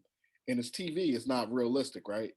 So I know for depending on certain eras, those things are all prevalent. No, that's a great point. That is a good point. You know, that's a terrific point. And just real quick, yeah, like it's poverty is it's and it wish there was like a clear cut answer for it. But because it's so systemic, right, we're all attacking it from different ends, and from different sides. But I think even in just this discussion and this thought experiment, I'm hoping that we still continue to get the ball rolling with access and addressing some of these major issues. You know what I mean? Because at the end of the day, you might go to the block and do a pop-up, and say, hey, we have free mental health services, just come on down, right? And we're identifying, well, people don't readily want it right now, but they need it. We They know need they it. need it. Yeah. We know they're thirsting for it. So how can we kind of meet that gap? Meet in the middle. So Hey, real Well, quick, yeah. Van, I think I did want to ask Doc a question Go ahead. Go ahead. about what would you suggest, like age group, like to start like discussing mental health when it comes to young Black men? Like do we start at 8? Do we start at? I mean, what would you? Or for anybody, anybody, because I believe Jamar was saying you'll work with teenagers, so I'm guessing you're in the schools. Yeah, I work at I guess I can name the school, St. Mary's High School in the South Side. That's the neighborhood I work in. How long you been there? Because you probably know one of my boys. Probably might be in my program. Well, Well, no, he graduated. He graduated 2020 last year. y'all know St. Louis small. St. Louis is It's so small. It's so small. It's so small. So small. Don't cheat on your wife or nothing because people gonna find out. There you go. Yes, please don't. This is my first year there. I don't answer your question. Okay. Okay, cool. Yes, sir. I So would any suggestions on age groups? on my personal opinion, I definitely think we should start young so we can normalize it. I think that we've missed our mark as our generation a little bit. So I think if we can establish some of these things in our youth and our younger kids, then by the time they come up, it'll be more normalized and talked about. But professionals, please enlighten us. I can just talk about it, from my experience. I've worked with, children, as young as, like 6, 7, 8 years old. But, like it depended on the experience, like the 6-year-old, his brother committed suicide. And so he was there, when his brother killed himself. So like for him, he was sick. So, you had to do something. And kids are killing themselves at school. I had a conversation with my niece and nephew. They were telling me about an incident where one of the kids at the school were attempting to kill themselves. So kids are having those conversations. If kids are having it, that means they are aware. I think we don't give kids enough credit. I don't think we give them enough credit. Like, if they're having those conversations, no thoughts, that means they're having mental health issues. This pandemic, we didn't think about the kids when this pandemic hit, how the changes they went through. We didn't think about none of that for our children. So if we as adults who have fully equipped supposedly brains, are having a hard time dealing with those situations, why don't you think children who are still growing won't? That's my question for the community. Why don't we think children aren't having a hard time with adapting through things like traumas, changes and all of those? I don't understand that. Right, So because the pandemic, really separated them from their peers. yes. And so they had even a tougher time than we, because we could do other things, as grown-ups, but we never really thought about the impact that it had, on the kids. But in regards to the, like a few years ago, one of the counselor at Pattonville, it was like a middle school. She had asked me to come in, and she said, "Well, I really can't pay you. I don't have a lot of money." I said, "Well, hey, I know you. I do it." And so she wanted me to come in and work with kids that was like 6th, 7th, 8th grade. And so these was kids that was been sent to the office because of behavior problems. And so I came in, and it was towards the end of the school year. So I think I had maybe a couple of months to work with them. And all of the kids, that I had worked with and I talked with, the main concern was that they didn't have any contact with their fathers.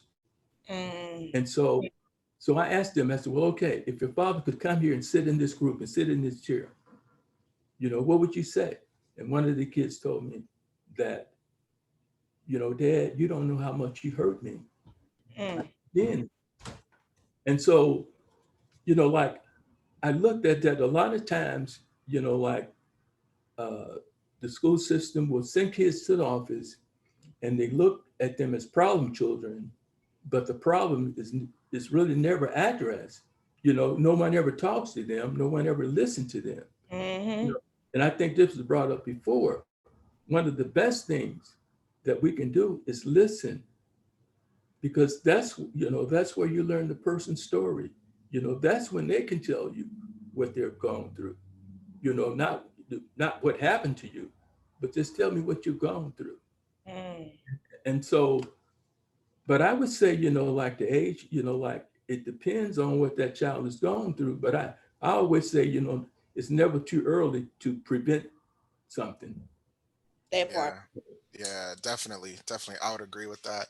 And you might say, well, let's reserve therapy for like a traumatic experience or a major Right. event. And I think there are other things that are just healthy ways of living, like teaching kids that it's okay to just talk about your day and how you felt. And Yes. it's okay to identify, like, I am feeling down. Tell me more about that. Tell me how you feel. I think that could happen as earlier as they're able to talk, right? And just normalize that. Like, hey, look, we are human beings and human beings have feelings. And they run, I mean, if you looked at a feelings wheel, you can Google image that, but people have all of those feelings, and being happy means you feel a lot of things, right? And that moves around that feelings wheel, right?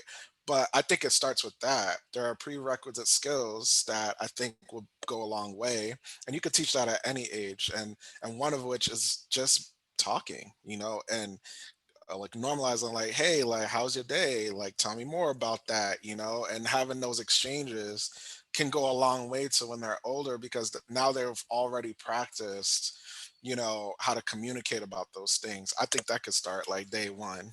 you know But, um, and I would agree, because it gets the child into the habit of talking. I was just gonna say that because that's a lot of what I feel like right now is happening. We have a lot of grown men, Black men, who cannot express themselves.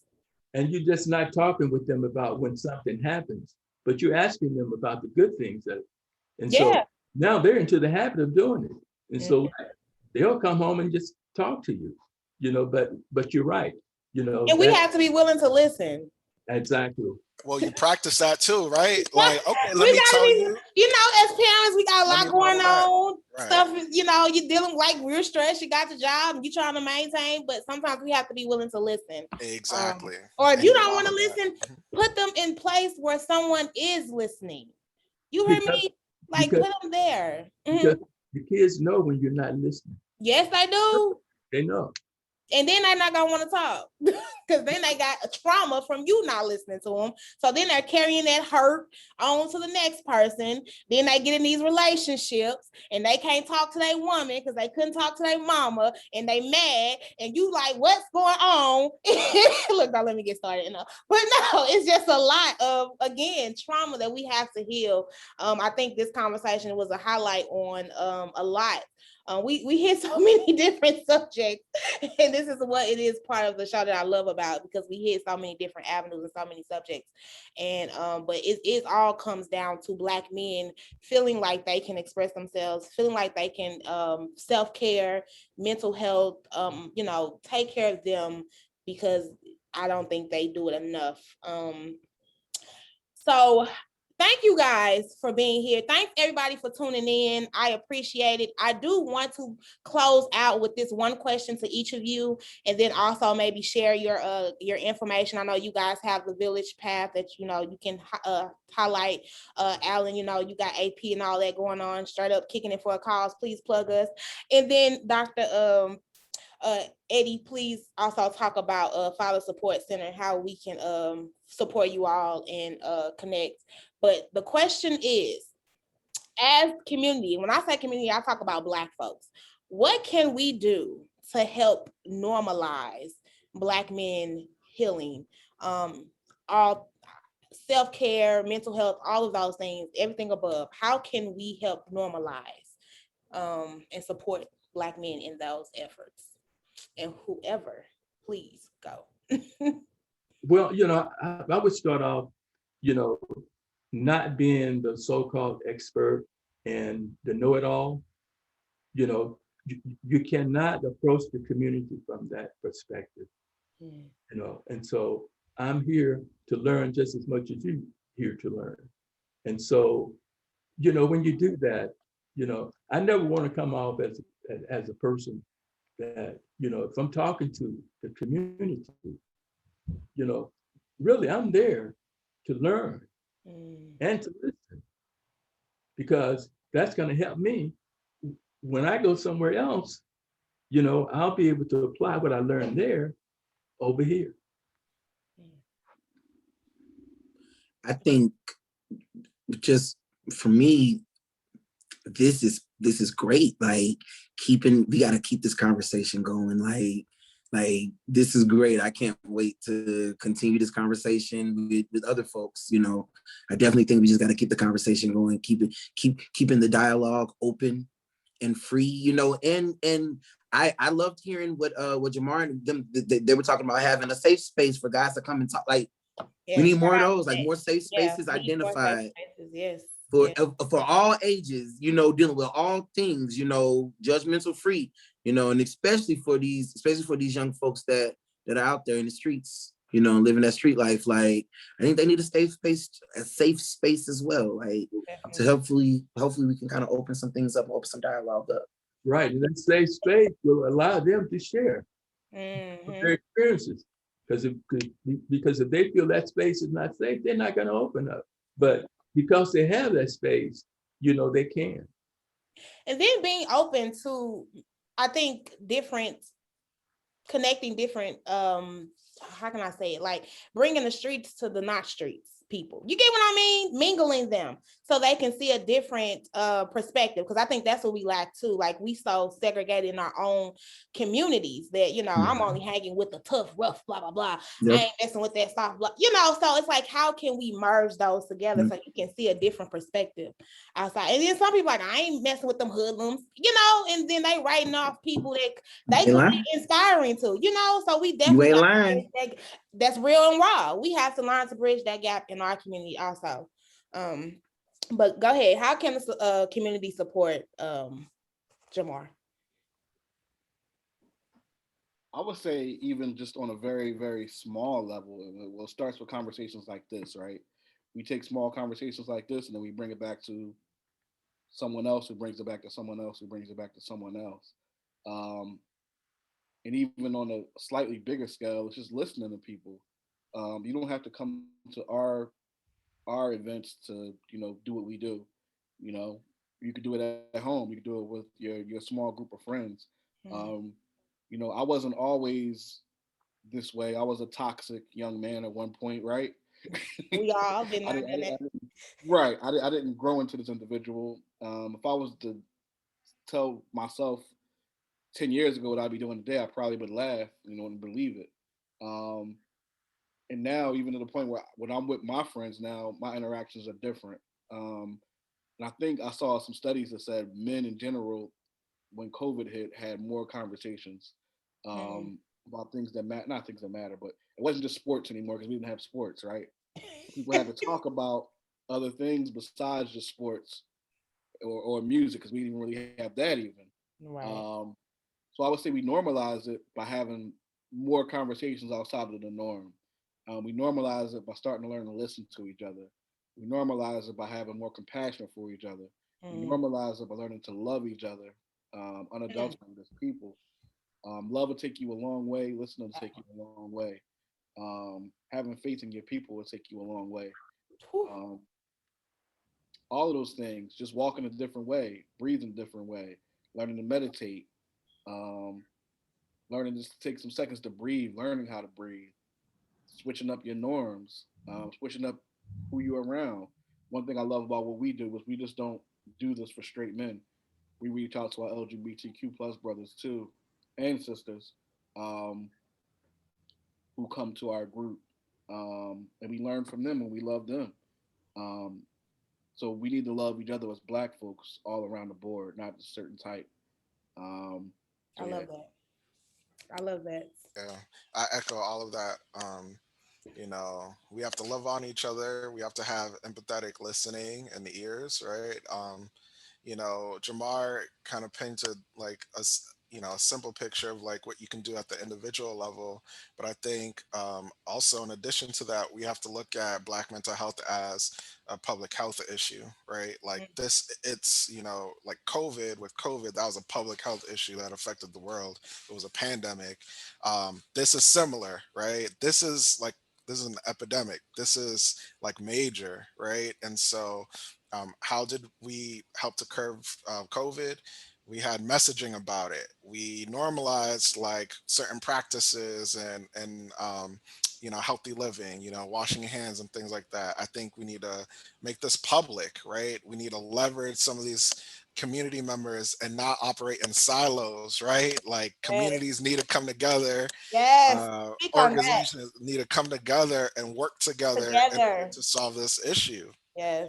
you know like we say, communities are segregated, Yes. organizations completely create these silos, right? And they're like, oh yeah, I'm operating to help Black mental health as well. Oh cool, why haven't we worked together, right? Right.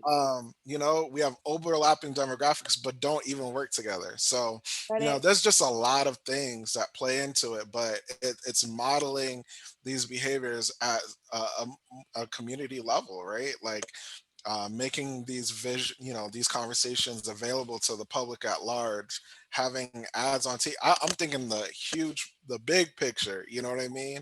But until then, until we actually tackle it like a public health issue that it is, and we're gonna still have these conversations, and they're important, right? But it's still gonna be a problem that perpetuates our community. Like we need action. We need to do the stuff. But some of what we do with the Village Path, and you can reach us at thevillagepath.org. A lot of what we do is create safe spaces for Black men to heal, people of all genders to come together and talk about their experiences. We model how to listen, right, not just speak. And we also share out with the writings as well. We have a podcast on that website. We have it's an EAP like system referral service so that people can access 5 free mental health mental health services with the therapist, right? That's a referral system that we have because what we do is therapeutic, but it's not therapy. So Yes. we refer you out to clinicians that are Black and brown and open that door to you, right? And we eliminate that cost for 5 free sessions. So we provide awareness about mental health issues and access. That's how we eliminate that barrier. Um, and we make it cool and okay to share your experiences. That's what we do on our podcast. We share stories, and those stories are linked to mental health in some way, whether you lost somebody or you experienced a traumatic event or you had an issue with your father. That our guests talk about that, and then we open to a discussion about it, right? Like we have to normalize that it's okay to talk about your wounds, not, and also your joys, that's healing as well. So it's a lot of things, but connect with us at thevillagepack.org. We just have a lot of things going on, and reach out to us. Yes, well, shout out to y'all for all of that good stuff. I'm so happy that you guys could join us. Mr. Dr. Eddie, please tell us about Father, who will actually be on our fatherhood segment next next Saturday. We will be doing fatherhood and talking about all things fatherhood on our next live show, June 12th, and more awesome guys from the Father and Family Support Center will be on that show also to talk more about them. But right now, please tell us how someone can contact Father and Family Support Center. Just a brief, if you don't mind, sir. Okay, you can contact Fathers and Family Support Center if you call 314-333-4170. And I think the new classes are going to be starting up soon. So please reach out. I mean, call that number, but also tune in next Saturday because you're going to have Mr. Jared Kendall, Mr. Ogie, and Mr. Jeffries, and they will explain the program in depth. But I would say that if you contact the program and get into the program, it will really make a difference in your life, not only your life, but the life of your children and your mate and all the people that you come in contact with. Yes, and thank you again, sir, for gracing the stage with us on this Black Men Mental Health segment. I appreciate your expertise here. Mr. Allen, my DJ, go DJ. You silly. Hey, thanks again for having me, man. This has been great, man. Like I said, I hope this is the first of many conversations. You can follow me on Instagram at AP Divine Music. Got a couple of different things going on right now.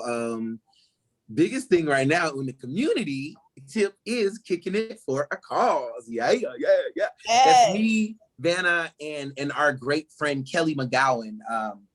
With her organization Evolve, and we do pretty much it's what we say. Typical town hall. This ain't your typical town hall. But No. these are like town hall meetings where we really just discuss community, discuss St. Louis community. We share resources and different things like that. Various topics. We're about to be back on Facebook Live. We have our next own Saturday. page, yes. So go find Kicking It for a Cause on Facebook. We will be doing our lives now on that page. So please go like us on Facebook. I had to plug that too. Let's plug it. Yes. Yes. And also, hey, stay tuned because we got so many other things to come with that. Also, I got a lot of other stuff. I've dived back into music and media as with my company AP Divine Music and Media, and so I'm starting some artist development, different things on the whole entertainment side, which has completely opened up my eyes to the underground hip hop and R&B world, and yeah, it's really interesting, and yeah, so. Well, thank you, Alan, for being here. Jamar, I know he gave out the information for Village. Is there anything else you want to add to that, or are we all good to go? Yeah, it's just one thing. We actually do have an event coming up June 21st to be virtual. It's our Village Hawk for all Black humans. So it is what it says. It's for all Black humans, brothers, sisters, LGBTQ plus, straight, gay, whatever. We accept whoever. who would like to heal, or if you're a writer, that's also a large portion of what we do is share out writings, poetry, short stories, rhymes, whatever you do. So Brian plugged everything else. Thank you for having us once again. This was truly amazing. And that Thank was June 17th, right? you. Who? Y'all gonna have to Yeah, plug June Yeah, 17th. June June June 17th. 7th. 17th. June the 17th is the correct June date, y'all. June 17th. 17th, 6 o'clock. You can RSVP online. Come check it out. And thank you for the wonderful podcast. Thank you to Dr. McCaskill. Thank you to Alan. Everybody was wonderful. This was beautiful. Thank you. Thank you. Yeah, I would just like to thank everybody. Thank you, Banner, for opportunity to help the community. And all of you guys, look, I really enjoyed being here, and hopefully this won't be the last time. Yeah, good Yes, vibes. Good vibes. yes. You all in person. This was good. This was great. I feel like this was a great start to my Saturday. Yes, I'm so happy you all were here and was able to be here and joining this conversation. I appreciate it. I definitely think having these tough conversations and providing these resources, as in your all's organizations, is definitely needed for our community. So I will be continuing that. But again, and thanks to everybody that tuned in. I know this is Saturday, and it's nice outside, but I appreciate it. We will be posting this to Facebook, and then I will try to get it to our podcast platforms, hopefully tomorrow. So please give me grace again, but I will be doing that. Tuning in again to next Saturday, another live show, June 12th. We are doing fatherhood, so all things fatherhood. We'll be tackling that. And then I have a show coming up that won't be live called Back to the Land. And we'll be talking to urban farmers about urban farming and food equity and all that good stuff. So tune in to those shows. That's what we're doing in June. I appreciate it, y'all. And Okay. on that note, oh, you got something to say, Mr. No, I'm just. Oh, okay. On that note, you all, we are out of here. All right. All right, Bye, yeah. everyone. Bye.